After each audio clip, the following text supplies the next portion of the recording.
പ്രിയപ്പെട്ടവരെ, വളരെ ഗുരുതരമായ ഒരു പ്രശ്നങ്ങളും അതിൻ്റെ ചർച്ചകളും കാര്യങ്ങളും എല്ലാം കഴിഞ്ഞതിന് ശേഷം ഒരു ചെറിയ ഗ്യാപ്പിന് ശേഷമാണ് ഞാൻ വീണ്ടും ലൈവിൽ വന്നിരിക്കുന്നത്. ഇപ്പോൾ ലൈവിൽ വന്നത് മറ്റു വലിയ വിവാദങ്ങളും പ്രശ്നങ്ങൾക്കും ഒന്നും വേണ്ടിയിട്ടല്ല. ഒന്ന്, ഞാൻ ഉന്നയിച്ച ഒരു വിഷയത്തിന് വേണ്ടിയിട്ട് എൻ്റെ ഒപ്പം നിന്ന ഒരുപാട് നല്ല സുഹൃത്തുക്കളുണ്ട്, എന്നെ ഇഷ്ടപ്പെട്ടവരുണ്ട്, എന്നെ സ്നേഹിച്ചവരുണ്ട്. അവർക്കെല്ലാവർക്കും 1000 നന്ദി അറിയിക്കാനും ഈ വിഷയത്തിൽ അതിശക്തമായ നിലപാട് സ്വീകരിച്ച നിരവധി യൂട്യൂബ് വ്ളോഗർമാരുണ്ട്. അവർക്ക് നിരവധി സ്ട്രൈക്കുകളും നിരവധി റിപ്പോർട്ടുകളും ഒക്കെ തന്നെ ഈ വിഷയത്തെ തുടർന്ന്, അതായത് ഈ വിഷയം ഇവർ എതിർത്ത ആൾക്കാർ അത്രയും കരുത്തരായതുകൊണ്ട് തന്നെ അതിൽ പല ആൾക്കാർക്കും യൂട്യൂബിൽ അവരുടെ ചാനലുകൾ നഷ്ടപ്പെട്ടിട്ടുണ്ട്. പലവിധ കോപ്പിറൈറ്റ് ക്ലെയിമുകൾ വന്നിട്ടുണ്ട്. ഈവൻ എൻ്റെ ഒരു യൂട്യൂബ് ചാനൽ പോലും ഞാൻ നോക്കുന്നതല്ല, ഞാനൊരു പയ്യന് കൊടുത്തിരുന്ന ഒരു ചാനലാണ്. അതിന് പോലും സ്ട്രൈക്കുകൾ വരികയും അതിനുണ്ടായിരുന്ന ഒരു മോണിറ്റൈസേഷൻ ഒക്കെ പോവുകയും ചെയ്തിട്ടുണ്ട്. പക്ഷേ എൻ്റെ ഒരു വരുമാന മാർഗം അതൊന്നും അല്ലാതിരുന്നതുകൊണ്ട് എനിക്കത് പ്രശ്നമില്ല. എന്നാൽ അതിലുപരി ഈ യൂട്യൂബ് കൊണ്ട് ജീവിക്കുന്ന, യൂട്യൂബിലൂടെ സത്യം വിളിച്ചു പറയാൻ ആഗ്രഹിക്കുന്ന, ഈ നാടിന്റെ നന്മയ്ക്ക് വേണ്ടിയിട്ട് ഏതെങ്കിലുമൊക്കെ രീതിയിൽ ശബ്ദം ഉയർത്തുന്ന നിരവധി യൂട്യൂബ് വ്ളോഗർമാർ നമ്മളെ ഈ വിഷയത്തിൽ സപ്പോർട്ട് ചെയ്തിട്ടുണ്ട്. അവർക്കൊക്കെ ചെറിയ രീതിയിലൊക്കെ നഷ്ടങ്ങൾ ഉണ്ടായിട്ടുണ്ട്. പക്ഷേ എന്നിരുന്നാലും ഇന്നും ഈ നിമിഷവും അവർ സത്യത്തിനൊപ്പം നിൽക്കുന്നു. പിന്നെ കുറച്ച് പേരെ എനിക്ക് എല്ലാവരെയും ഞാൻ കണ്ടില്ല, കാര്യം ഞാനും കുറെ തിരക്കും ബഹളങ്ങൾക്ക് ഇതിന്റെ ഇടയിലൂടെയാണ് ഇതൊക്കെ വന്നിട്ട് പോയത്. അപ്പൊ എന്നിരുന്നാലും ഇത്തരം ഒരു വിഷയത്തിന്, വളരെ ഗുരുതരമായ ഒരു വിഷയത്തിന് പിന്തുണ പ്രഖ്യാപിച്ചവർക്കും ഈ വിഷയം കണ്ടിട്ട് വെറും കോമാളികളെ പോലെ വിഷയത്തിന്റെ ഗ്രാവിറ്റി മനസ്സിലാക്കാനോ ഈ വിഷയത്തിന്റെ സത്യാവസ്ഥ തിരിച്ചറിഞ്ഞിട്ട് കൂടി ഇപ്പൊ എന്നോട് പലരും തെളിവ് ചോദിക്കുമ്പോഴും നിങ്ങൾ ആലോചിക്കണം, 3 പെൺകുട്ടികൾ പരസ്യമായി വന്നിട്ട് അവർക്കുണ്ടായ അനുഭവങ്ങൾ പങ്കുവെക്കുക ചെയ്തു എന്ന് പറയുമ്പോൾ അതിനെക്കാട്ടിയും വലിയ തെളിവൊന്നും ഞാൻ പറയുന്നില്ല. പിന്നെ ഒരു മത്സരത്തിൽ അല്ലെങ്കിൽ മറ്റേതെങ്കിലും ഒരു വിഭാഗത്തിൽ ഏതെങ്കിലുമൊക്കെ രീതിയിൽ അവസരങ്ങൾ ലഭിക്കാൻ വേണ്ടിയിട്ട് സാമ്പത്തികമായോ അല്ലെങ്കിൽ മറ്റു രീതിയിലോ ഒപ്പം ചേർന്ന് നിന്നു കൊടുത്ത ആൾക്കാർ അവരാരെങ്കിലും വന്ന് പരാതി പറയുമെന്ന് നിങ്ങൾ വിശ്വസിക്കുന്നുണ്ടോ? ഞാൻ ഉന്നയിച്ചൊരു വിഷയം, അർഹതപ്പെട്ട ഒരാൾക്ക് അയാളുടെ അവസരം നിഷേധിക്കാൻ കാരണമാകരുത്. അതിലുപരി ഞാൻ ഇപ്പോൾ ഈ ലൈവിൽ വരാനുണ്ടായ ഒരു പ്രധാന കാരണമെന്ന് പറയുന്നത്, എൻ്റെ വളരെ അടുത്തൊരു സുഹൃത്ത് എന്നോട് അദ്ദേഹം പറഞ്ഞു, അഖിലെ, പലപ്പോഴും നീ ഒരു പ്രസ്ഥാനത്തിൽ പ്രവർത്തിച്ചതിന് ശേഷം, അല്ലെന്നുണ്ടെങ്കിൽ ആരെങ്കിലും നിന്നെ സഹായിച്ചതിന് ശേഷം പിന്നീട് നീ അവരെ കുറ്റം പറഞ്ഞതായിട്ട് കണ്ടിട്ടുണ്ട്. അതായത്, ഞാൻ ആദ്യം പ്രവർത്തിച്ച രാഷ്ട്രീയ പാർട്ടി കോൺഗ്രസ് ആയിരുന്നു. ഞാൻ പിന്നീട് കോൺഗ്രസിനെ അതിനിശ്ചിതമായി പലപ്പോഴും വിമർശിച്ചിട്ടുണ്ട്. അതുപോലെ ഞാൻ പിന്നീട് കൊട്ടാരക്കരയിലെ ഒരു വലിയ മാളിൽ പ്രവർത്തിച്ചിരുന്നു, ഒരു ഷോപ്പിംഗ് മാളിൽ. അതിന്റെ എല്ലാ കാര്യങ്ങളും നോക്കാൻ വേണ്ടി ഞാൻ നിന്നിരുന്നു. ഞാൻ അവിടെ നിരവധി കുറ്റങ്ങൾ ഞാൻ പറഞ്ഞിരുന്നു. ഞാൻ പിന്നീട് ബിഗ് ബോസിൽ വന്നു, ബിഗ് ബോസിൽ നിന്ന് വിജയിച്ചു. ഇപ്പോൾ ഒരു വർഷം കഴിഞ്ഞപ്പോഴത്തേക്ക് അവിടെയും ചില കുറ്റങ്ങളും പ്രശ്നങ്ങളും പറയുന്നു. വളരെ കൃത്യവും അല്ലെങ്കിൽ ആ ഒരു ചോദ്യം എന്ന് പറയുന്നത് വളരെ പ്രധാനപ്പെട്ട ഒന്നായതുകൊണ്ട് ഞാൻ ആ വിഷയത്തിന് ഞാനൊരു മറുപടി പറഞ്ഞു. ആ വിഷയം നിങ്ങളെടുത്ത് കൂടി പറയണം. കാരണം ഒരുപാട് ആൾക്കാരും ഈ പറയുന്ന ഓൺലൈനിലും മറ്റുമൊക്കെ വന്നിരുന്ന് സംസാരിക്കുമ്പോൾ പറയുന്ന ഒരു കാര്യം, ബിഗ് ബോസിൽ നിന്ന് വിജയിച്ചു വന്നതിന് ശേഷം ബിഗ് ബോസിനെ അഖിൽമാരാരെ കുറ്റം പറയുന്നു. അതുകൊണ്ട് തന്നെ ഞാൻ ഈ വിഷയം മൂന്ന് കാര്യങ്ങളും കൂടെ കണക്ട് ചെയ്തുകൊണ്ട് ഞാൻ പറയാം. ഞാൻ ആദ്യം പ്രവർത്തിച്ച രാഷ്ട്രീയ പ്രസ്ഥാനം കോൺഗ്രസ് ആയിരുന്നു. ഞാൻ പ്രവർത്തിച്ച രാഷ്ട്രീയ പ്രസ്ഥാനത്തിന് ഒരു നാശവും ഉണ്ടാകരുതെന്നും ആ രാഷ്ട്രീയ പ്രസ്ഥാനം ഈ രാജ്യത്ത് ഏറ്റവും കരുത്തുറ്റതായി നിൽക്കണമെന്നും ഞാൻ ആഗ്രഹിച്ചതുകൊണ്ട് ഞാൻ ആ രാഷ്ട്രീയ പാർട്ടിയുടെ തെറ്റുകൾ, അതായത് നമ്മൾ മുന്നോട്ട് പോകണമെങ്കിൽ നമ്മൾ പ്യൂരിഫൈഡ് ആയിക്കൊണ്ടിരിക്കണം. സ്വയം വിമർശനത്തിന് വിധേയമായെങ്കിൽ മാത്രമേ ഒരു വ്യക്തി ശുദ്ധീകരിക്കപ്പെടത്തുള്ളൂ. അതുപോലെ തന്നെ ഒരു രാഷ്ട്രീയ പ്രസ്ഥാനമായിക്കോട്ടെ, മറ്റേതൊരു പ്രസ്ഥാനമായിക്കോട്ടെ, ആ പ്രസ്ഥാനത്തിന് തെറ്റുകൾ പറ്റുന്നുണ്ടെന്നുണ്ടെങ്കിൽ ആ തെറ്റുകളെ ചൂണ്ടിക്കാണിക്കാൻ ആ പ്രസ്ഥാന തന്നെ പ്രവർത്തിക്കുന്ന ആൾക്കാർ ഉണ്ടാവണം. പണ്ട് ഇടതുപക്ഷത്തിൽ പാർട്ടിക്കുള്ളിൽ ഉൾപാർട്ടി ജനാധിപത്യവും പാർട്ടിക്കുള്ളിൽ വിമർശനാത്മകമായിട്ടുള്ള വലിയ ചർച്ചകളും നടക്കുകയും ആ പാർട്ടി സ്വയം ശുദ്ധീകരിക്കപ്പെടുകയൊക്കെ ചെയ്യുന്നൊരു പ്രോസസ് ഉണ്ടായിരുന്നു. അത് നമുക്കെല്ലാം വേണം. നമ്മുടെ കുടുംബത്തിൽ ഒരു തെറ്റ് നടക്കുമ്പോൾ എന്റെ കുടുംബമാണ്, എന്റെ അച്ഛനാണ്, അല്ലെങ്കിൽ എന്റെ മകനാണ് എന്ന് കരുതി തെറ്റുകളെ മറച്ചു പിടിക്കുന്ന ഒരു സ്വഭാവം എനിക്കില്ല. എന്റെ രാഷ്ട്രീയ പ്രസ്ഥാനമായിരുന്ന അന്ന് 2013 മുതൽ 2012 സമയങ്ങളിലൊക്കെ തന്നെ ആ പാർട്ടി ഭാവിയിൽ ഈ വിധമായി മാറരുത് എന്ന് കരുതി എന്റെ നാട്ടിൽ കൊട്ടാരക്കരയിൽ, അല്ലെങ്കിൽ എന്റെ പ്രദേശം കോട്ടാത്തലയിൽ ആ പാർട്ടി നശിച്ചു പോകരുത് എന്ന് കരുതിയിട്ട് അതിശക്തമായ വിമർശനങ്ങൾ ഉന്നയിച്ചതിനെ തുടർന്ന് ആ പാർട്ടിയിലെ ആൾക്കാർക്ക് എന്റെ വിമർശനങ്ങൾ ഉൾക്കൊള്ളാതെ വരികയും ഞാൻ ആ രാഷ്ട്രീയ പ്രസ്ഥാനത്തെ കുറ്റം പറയുന്നു എന്ന് തോന്നി അവർ എന്നെ എടുത്ത് പുറത്താക്കി കളയുകയാണ് ചെയ്തത്. അതിൽ തുടർന്ന് സംഭവിച്ചത് എന്താണെന്ന് ചോദിച്ചാൽ, ഏറെക്കുറെ എന്റെ പ്രദേശത്ത് കോൺഗ്രസ് എന്ന് പറയുന്ന രാഷ്ട്രീയ പ്രസ്ഥാനം പരിപൂർണമായും ഇല്ലാതായി. ഈ രാജ്യത്ത് നിന്നും ഈ രാഷ്ട്രീയ പ്രസ്ഥാനം ഏറെക്കുറെ ഇല്ലാതായി കൊണ്ടിരിക്കുന്നു. കയ്യിലിരിപ്പ് കൊണ്ട് ഇവർ നശിച്ചതാണ്. തെറ്റുകളെയും വിമർശനങ്ങളെയും ഇവർക്ക് മനസ്സിലാക്കാൻ കഴിഞ്ഞില്ല. പിന്നെ രണ്ടാമതൊരു കാര്യം കൂടെ ഞാൻ പറയാം. നിങ്ങൾ കണ്ടിട്ടുള്ളൊരു വീഡിയോ ആണ്. ദുൽഖർ സൽമാന്റെ ഒപ്പം ഞാൻ വീഡിയോ എടുക്കാൻ നിൽക്കുന്ന സമയത്ത് എന്നെ തന്നെ പിടിച്ച് തള്ളുന്നത്. ആ ഒരു വീഡിയോ നിങ്ങളൊക്കെ കണ്ടിട്ടുണ്ടായിരിക്കും. അത് കൊട്ടാരക്കരയിലെ ഒരുപക്ഷെ കൊട്ടാരക്കരയിലെ ഏറ്റവും വലിയ ഒരു വ്യവസായ സ്ഥാപനമായിരുന്നു. ഒരു 30-40 കോടിയോളം ഇൻവെസ്റ്റ് ചെയ്തൊരു വലിയ വ്യവസായ സ്ഥാപനമായിരുന്നു. എന്നെ വിശ്വസിച്ച് അതിന്റെ മുതലാളി എന്നെ ഏൽപ്പിച്ച് എനിക്ക് അദ്ദേഹത്തോട് ഒരു ഇഷ്ടവും കൂറും ഉണ്ടായിരുന്നു. പക്ഷെ അദ്ദേഹത്തിന്റെ ഒപ്പം ചേർന്ന് നിന്ന് പ്രവർത്തിക്കുന്നവർ ആ പ്രസ്ഥാനത്തെ മുന്നോട്ട് കൊണ്ടുപോകാതെ ആ പ്രസ്ഥാനത്തെ നശിപ്പിക്കുന്ന പ്രവൃത്തിയുമായി പോയ സമയത്ത് എന്നെയും ആ മുതലാളിയെയും തമ്മിൽ തെറ്റിച്ചുകൊണ്ട് പല കാര്യങ്ങളും ഇടപെടാൻ തുടങ്ങിയ സമയത്ത് ഇതിന്റെ പോക്ക് ശരിയല്ല. അന്ന് ഞാൻ മറ്റൊരു കാര്യം കൂടെ പറഞ്ഞു. നമുക്ക് ഓപ്പോസിറ്റ് സ്വയംവര എന്ന് പറയുന്ന ഒരു സിൽക്സ് ഉണ്ട്. അവരുടെ മാനേജ്മെന്റ് മനോഹരമാണ്. അവർ വളരെ കൃത്യമായി കാര്യങ്ങൾ പ്ലാൻ ചെയ്യുന്നുണ്ട്. അവരുടെ മാർക്കറ്റിംഗ് സ്ട്രാറ്റജീസ് നല്ലതാണ്, കസ്റ്റമർ റിലേഷൻ നല്ലതാണ്. അപ്പൊ ഇദ്ദേഹം എന്നോട് പറഞ്ഞത് സ്വയംവരയൊക്കെ പുച്ഛിച്ച് തള്ളത്തക്ക രീതിയിലാണ് അദ്ദേഹം പറഞ്ഞത്. പക്ഷെ 2017 അന്ന് നന്നായി പോയിക്കൊണ്ടിരിക്കുന്നു എന്ന് ഞാൻ പറഞ്ഞ സ്വയംവര സിൽക്സ് ഇന്ന് കേരളത്തിലെ തന്നെ ഏറ്റവും മികച്ച പ്രസ്ഥാനങ്ങളിൽ ഒന്നായി മാറിക്കൊണ്ടിരിക്കുന്നു. അന്ന് ഞാൻ വിമർശനാത്മകമായി തെറ്റുകൾ ചൂണ്ടിക്കാണിച്ച ഞാൻ വർക്ക് ചെയ്തുകൊണ്ടിരുന്ന എന്റെ പ്രസ്ഥാനം നശിച്ച് നാറാണക്കല്ലടിച്ച് കഴിഞ്ഞ 3-4 വർഷമായിട്ട് അടച്ചുമൂടി കിടക്കുന്നു. അപ്പോൾ എവിടെയും നമ്മൾ തെറ്റുകൾ ചൂണ്ടിക്കാണിക്കുന്നത് അത് നശിക്കരുത് എന്നുള്ള പ്രാർത്ഥനയിലും അത് നശിക്കരുത്, നമ്മൾ അതിന്റെ ഭാഗമാണ്, നമ്മളും കൂടി ഉള്ളതാണ്, അതിന്റെ നാശം എന്റെയും കൂടി നാശമാണ് എന്ന് തിരിച്ചറിഞ്ഞതുകൊണ്ടാണ്.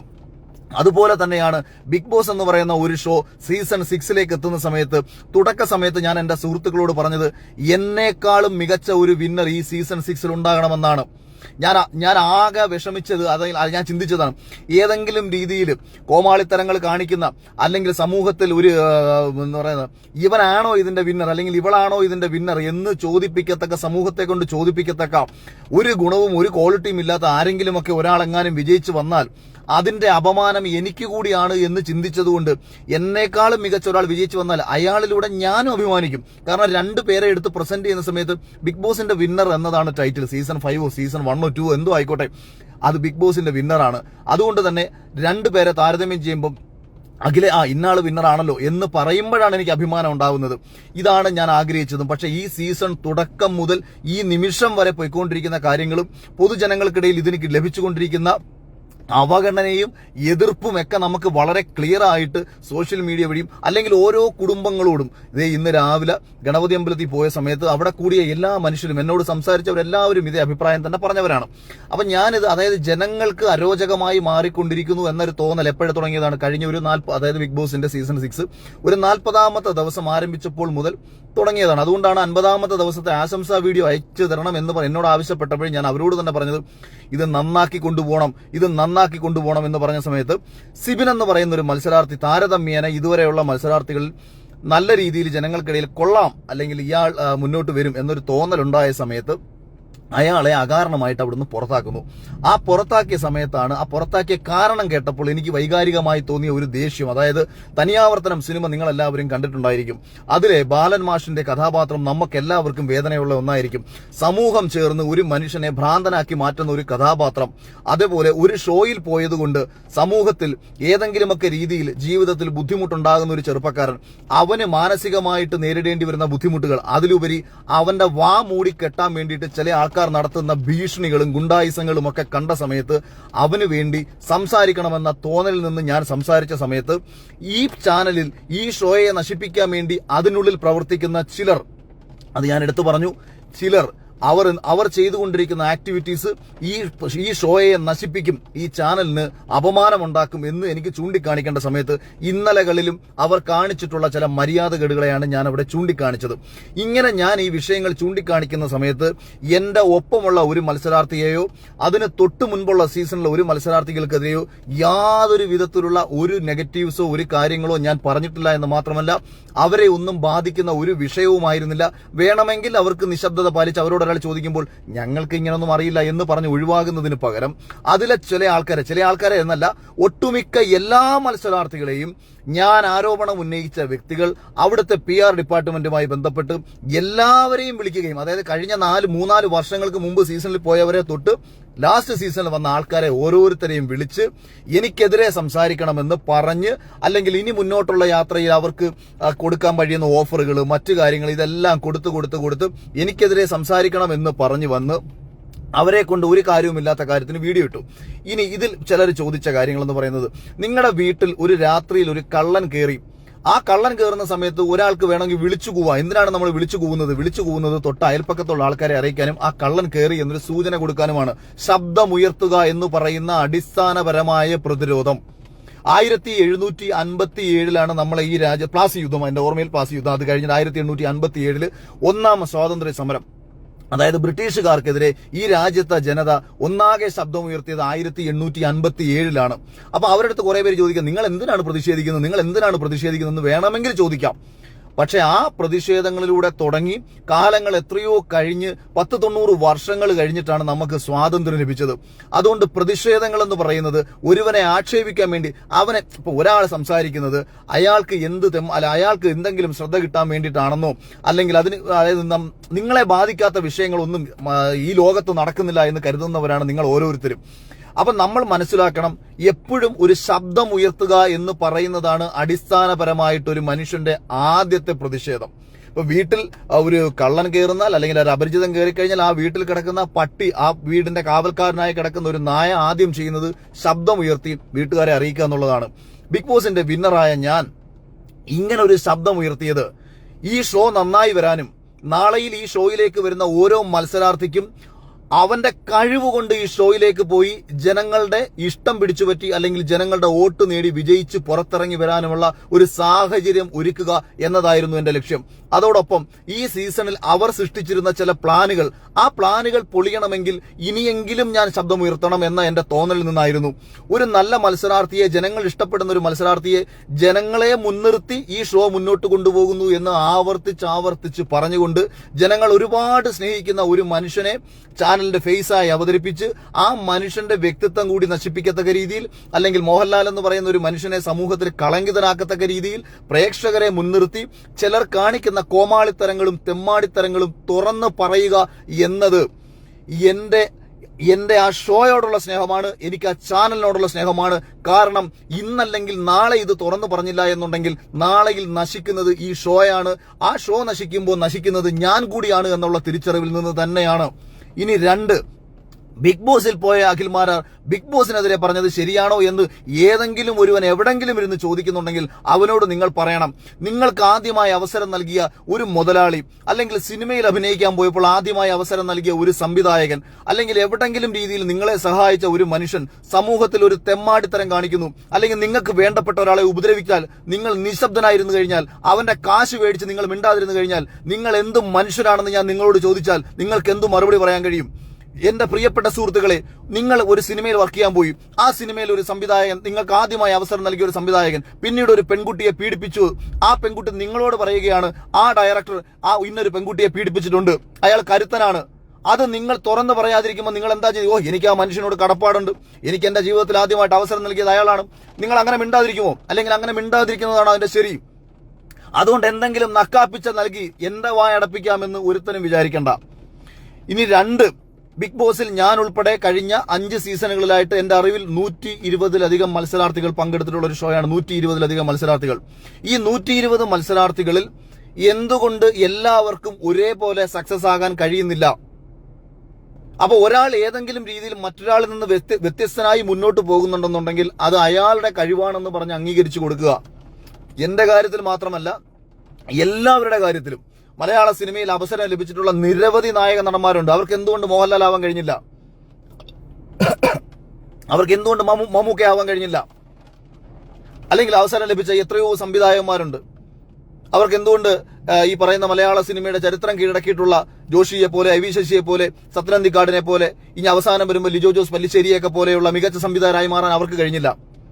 അപ്പൊ ആരായാലും 24 മണിക്കൂറേ ഉള്ളൂ എനിക്കും നിങ്ങൾക്കും ബിൽഗേറ്റ്സിനും മുകേഷ് അംബാനിക്കും നരേന്ദ്രമോദിക്കും പിണറായി വിജയനും. നമുക്ക് ചുറ്റിൽ രക്ഷപ്പെട്ടവർക്കും 24 മണിക്കൂറേ ഒരു ദിവസത്തിലുള്ളൂ. നമുക്ക് മുന്നിൽ നശിച്ചു പോയവർക്കും 24 മണിക്കൂറേ ഒരു ദിവസത്തിലുള്ളൂ. സമയത്തെ നിങ്ങൾ എങ്ങനെ നിങ്ങളുടെ കഴിവ് ഉപയോഗിച്ച് കൃത്യമായി യൂട്ടിലൈസ് ചെയ്ത് മുന്നോട്ട് കൊണ്ടുപോകുന്നോ അതിലൂടെയായിരിക്കും നിങ്ങൾ രക്ഷപ്പെടുന്നത്. അതുകൊണ്ട് രക്ഷപ്പെടുന്നത് മറ്റൊരാളുടെ തലയിൽ കെട്ടിവെച്ച് മറ്റൊരുവന്റെ നേട്ടമായിട്ട് അവതരിപ്പിച്ച് ആരെങ്കിലും ആക്ഷേപിക്കാൻ ശ്രമിച്ചാൽ നീയൊക്കെ സ്വയം നശിച്ചിരുന്ന് എല്ലാ കാലവും കമന്റ് ഇടുകയും അഭിപ്രായം പറഞ്ഞ് വീടിനുള്ളിൽ ഒതുങ്ങുകയും ചെയ്യുന്ന ഒരു മനുഷ്യരായിട്ട് മാത്രമേ മാറത്തുള്ളൂ. ബാക്കിയുള്ളവർ മുന്നോട്ട് പോയിക്കൊണ്ടേയിരിക്കും. അതുകൊണ്ട് ഞാൻ എന്റെ ഷോയോട് കാണിച്ച, അതായത് ഈ ഷോയിൽ ഒരു തെറ്റ് നടക്കുന്നുണ്ട്, ഈ ഷോയുടെ ചില വ്യക്തികൾ ഈ ഷോയെ നശിപ്പിക്കാൻ ശ്രമിക്കുന്നുണ്ട് എന്ന് പറഞ്ഞ ഞാൻ തന്നെയാണ് 100% ഈ ഷോയ്ക്ക് വേണ്ടി സംസാരിച്ചത്. അതേസമയം ഈ ഷോയിൽ നടക്കുന്ന തെറ്റുകളെ കണ്ണടച്ച് കാണുകയും മിണ്ടാതിരിക്കുകയും നിശബ്ദത പാലിക്കുകയും ഭാവിയിൽ ലഭിക്കാൻ പോകുന്ന അവസരങ്ങളെ കുറിച്ച് ഓർത്ത് ഒരുപക്ഷെ ഇനി ബിഗ് ബോസിന്റെ OTT വരാം, ബിഗ് ബോസിന്റെ അൾട്ടിമേറ്റ് വരാം, അല്ലെന്നുണ്ടെങ്കിൽ അടുത്ത സീസണുകളിൽ പുതിയതായിട്ട് അവസരം ലഭിക്കാം. തനിക്ക് ലഭിക്കാൻ പോകുന്ന അവസരങ്ങൾക്ക് വേണ്ടിയിട്ടും തനിക്ക് കിട്ടാൻ പോകുന്ന നേട്ടങ്ങൾക്ക് വേണ്ടിയിട്ടും ഒരു ഷോ എത്ര നശിച്ചു നാറിയാലും വേണ്ടിയില്ല, ഞാൻ മിണ്ടാതിരിക്കുമെന്ന് നിശബ്ദത പാലിച്ച മരയൂളകളായിട്ടുള്ള മനുഷ്യരെയാണോ നിങ്ങൾക്ക് വിശ്വസിക്കാൻ താല്പര്യമെന്നുള്ളത് നിങ്ങൾ ചിന്തിക്കുക.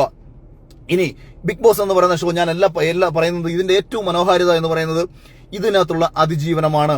ഇപ്പോൾ തന്നെ നോക്കൂ, 60ാമത്തെ ദിവസം ഫാമിലി വീക്കിനെ കൊണ്ടുവന്നിട്ട് ഇവരെന്താണ് ഉദ്ദേശിക്കുന്നത്? അപ്പോൾ ഈ ഷോയുടെ എല്ലാ രീതിയിലുള്ള ഒരു ക്വാളിറ്റിയെയും മാറ്റിമറിച്ചുകൊണ്ട് സ്വന്തം താല്പര്യങ്ങൾ സംരക്ഷിക്കാൻ ചിലർ ഇറങ്ങിത്തിരിച്ചു എന്നുള്ളത് മാത്രമാണ് ഞാൻ ചൂണ്ടിക്കാണിച്ചത്. സ്വീകരിക്കുന്നവർക്ക് സ്വീകരിക്കാം, തള്ളിപ്പറയേണ്ടവർക്ക് തള്ളിപ്പറയാം. പക്ഷേ ആത്യന്തികമായിട്ട് ഒരു വിഷയത്തെ സമൂഹത്തിന്റെ മുന്നിലേക്ക് അവതരിപ്പിക്കുന്ന ഒരാളുടെ അടിസ്ഥാനപരമായിട്ടുള്ള ഉദ്ദേശം എന്ന് പറയുന്നത് മറ്റു ഒരു രീതിയിലും അതിനെ വ്യാഖ്യാനിച്ച് വഷളാക്കാൻ ആരും ശ്രമിക്കേണ്ട കാര്യമില്ല. ഞാൻ പ്രവർത്തിച്ച, എന്നെ ഞാനാക്കിയ, എന്നെ ജനങ്ങൾക്കിടയിൽ അവതരിപ്പിച്ച ഒരു ഷോ അത് ഈ സീസൺ കൊണ്ട് ഇല്ലാതാവരുത്, ഈ സീസൺ കൊണ്ട് നശിക്കരുത്. നാളെയിലും ഈ ഷോ ഇന്ത്യയിലെ തന്നെ ഏറ്റവും മികച്ച ഷോകളിൽ ഒന്നായി മുന്നോട്ട് പോകണമെങ്കിൽ അതിന്റെ മനോഹാരിത കൂടിക്കൊണ്ടിരിക്കണം എന്നുള്ള ഉദ്ദേശത്തിൽ അതിലെ നെഗറ്റീവായിട്ടുള്ള പാർട്ടുകളെ എടുത്തു മാറ്റിക്കഴിഞ്ഞാൽ ജനങ്ങൾക്ക് ആസ്വദിക്കാൻ കഴിയുന്ന, ജനങ്ങൾക്ക് ചിന്തിക്കാൻ കഴിയുന്ന, ജനങ്ങൾക്ക് ചിരിക്കാൻ കഴിയുന്ന നിരവധി നല്ല നിമിഷങ്ങൾ, വൈകാരികമായിട്ടുള്ള നല്ല മുഹൂർത്തങ്ങൾ സൃഷ്ടിക്കാൻ കഴിയുന്ന, എപ്പോഴെങ്കിലും മനുഷ്യന് സ്വയം റിയലൈസേഷൻ, ഒന്ന് സ്വയം ചിന്തിക്കാൻ കഴിയാവുന്ന കാര്യങ്ങളെ പറ്റിയിട്ടൊക്കെ ഒന്ന് ചിന്തിക്കാൻ പറ്റുന്ന അവസരങ്ങൾ ഒരുക്കാൻ കഴിയുന്ന ഒരു ഷോ നശിച്ചു പോകരുതെന്ന ചിന്തയിൽ നിന്നുകൊണ്ട് തന്നെയാണ് പറഞ്ഞത്. വ്യക്തികൾ കളങ്കിതരാണെന്നുണ്ടെങ്കിൽ കളങ്കിതരെ മാറ്റിക്കഴിഞ്ഞാൽ ഈ ഷോ കൂടുതൽ മുന്നോട്ട് പോകുമെന്ന് പറഞ്ഞുകൊണ്ട് സിബിൻ പറഞ്ഞ വിഷയങ്ങളും അടുത്തിടെ മറ്റുള്ള എല്ലാവരും നടത്തിയ ഇന്റർവ്യൂസ് ഒക്കെ എടുത്ത് നിങ്ങൾ നോക്കൂ. നിരവധി ആൾക്കാർ ഞാൻ പറഞ്ഞ വിഷയവുമായി ബന്ധപ്പെട്ട് സമാനമായ അഭിപ്രായങ്ങൾ പറഞ്ഞിട്ടുണ്ട്. സമാനമായ അഭിപ്രായം പറയാത്തവരോട് എനിക്ക് പ്രത്യേകിച്ച് വിരോധമൊന്നുമില്ല. സമാനമായ അഭിപ്രായം പറയാത്തവർക്ക് നാളെയിൽ കിട്ടുന്ന നേട്ടങ്ങളെക്കുറിച്ചും അവരുടെ പിന്നാമ്പുറ കഥകളെക്കുറിച്ചും നിങ്ങളൊന്ന് അന്വേഷിച്ചു പോയി കഴിഞ്ഞാൽ അവർക്ക് എന്തുകൊണ്ട് എതിരഭിപ്രായം പറയേണ്ടി വരുന്നു, അവരെ ബാധിക്കാത്തൊരു വിഷയത്തിൽ, ഞാൻ നേരിട്ട് അവരെ ബാധിക്കുന്ന വിഷയമല്ല, അവരെ ബാധിക്കാത്ത വിഷയത്തിന് അവർക്ക് എന്തുകൊണ്ട് പറയേണ്ടി വരുന്നു എന്നുള്ളത് മാത്രം പറഞ്ഞുകൊണ്ട് അവസാനിപ്പിക്കുന്നു. ഈ വിഷയത്തിൽ ഒരു കൺക്ലൂഷനാണ്. കാരണം ഇതിന്റെ അന്വേഷണം നടക്കുന്നുണ്ട്. എന്റെ അറിവിൽ സിബിൻ എന്നോട് പറഞ്ഞത് പ്രകാരം 16-ാം തീയതിയോ മറ്റോ അവനെ ചാനലിന്റെ അതായത് ഇതിന്റെ എൻക്വയറിയുടെ ഭാഗമായിട്ട് അവന്റെ സ്റ്റേറ്റ്മെന്റ് എടുക്കാൻ വേണ്ടി വിളിപ്പിച്ചിട്ടുണ്ട്. അവൻ അയച്ച മെയിലുകൾക്ക് കൃത്യമായ റിപ്ലൈ കിട്ടിയിട്ടുണ്ട്. എന്നോടും വ്യക്തിപരമായിട്ട് പറഞ്ഞ കാര്യമെന്ന് പറയുന്നത് ഡിസ്നി ഹോട്ട്സ്റ്റാറിന്റെ ലോ ഡിപ്പാർട്ട്മെന്റിന്റെ ഭാഗത്തു നിന്നും ഇതിനകത്ത് അന്വേഷണം പ്രഖ്യാപിച്ചിട്ടുണ്ട്. അപ്പോൾ അടിസ്ഥാനപരമായിട്ട് ഞാൻ ഉന്നയിച്ച വിഷയങ്ങൾക്ക് നീതി ലഭിച്ചു എന്ന് എനിക്കറിയാം. പിന്നെ 2, ഞാൻ ആരോപണം ഉന്നയിച്ച വ്യക്തികൾക്ക് അവർക്ക് കുട്ടികളുണ്ട്, കുടുംബമുണ്ട്, അവർക്ക് ജീവിതമുണ്ട്. അതിലൊരാളുടെ ജീവിതം മുന്നോട്ട് പോകേണ്ട ഒരു സാഹചര്യമാണ്. അതുകൊണ്ട് ചില വിഷയങ്ങളിൽ മറ്റുള്ളവർക്ക് വേണ്ടിയിട്ട്, അതായത് തെറ്റ് പറ്റാത്തവരാരുമില്ല ഗോപു എന്ന് ഒരു സിനിമയിൽ പറഞ്ഞിട്ടുള്ളതുപോലെ തെറ്റുകാരൻ ശിക്ഷിക്കപ്പെടണം, അല്ലെങ്കിൽ തെറ്റുകാരൻ നാളെ തിരുത്തപ്പെടണം എന്നുള്ളത് മാത്രമാണ്.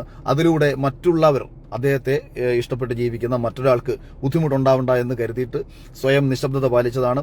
ആത്യന്തികമായിട്ട് കുറഞ്ഞ ഒരു അന്വേഷണം പ്രഖ്യാപിക്കാൻ അവർ കാണിച്ച താല്പര്യത്തെ ഞാൻ അനുകൂലിക്കുന്നു. എനിക്കൊപ്പം വന്ന് നിന്ന് അഭിപ്രായം പറഞ്ഞ മറ്റ് യൂട്യൂബർമാരോടുള്ള 1000 സ്നേഹം പങ്കുവെക്കുന്നു. ഈ നാളിതുവരെ എന്നെ വിശ്വസിച്ചവർക്കും സ്നേഹിച്ചവർക്കും അവിടുന്നും ഇവിടുന്നും കട്ട് ചെയ്തെടുത്ത് വീഡിയോസ് ഉണ്ടാക്കി പ്രചരിപ്പിക്കുന്നവരുടെ ഉദ്ദേശം തിരിച്ചറിഞ്ഞുകൊണ്ട് എന്തുണ്ടെന്നുണ്ടെങ്കിലും എന്നോടോ എന്നെ വേണ്ടപ്പെട്ടവരോട് ചോദിച്ചാൽ നിങ്ങളുടെ സംശയങ്ങൾ എന്നെ ഇഷ്ടപ്പെടുന്നവർക്ക് കൊണ്ട് തീർക്കാൻ തയ്യാറാണെന്ന് പറഞ്ഞുകൊണ്ട് അവസാനിപ്പിക്കുന്നു. ഈ വിഷയത്തിന്റെ ഒരു കൺക്ലൂഷൻ വീഡിയോയാണ്. അപ്പോൾ 1000 സ്നേഹം, 1000 സ്നേഹം, 1000 സ്നേഹം.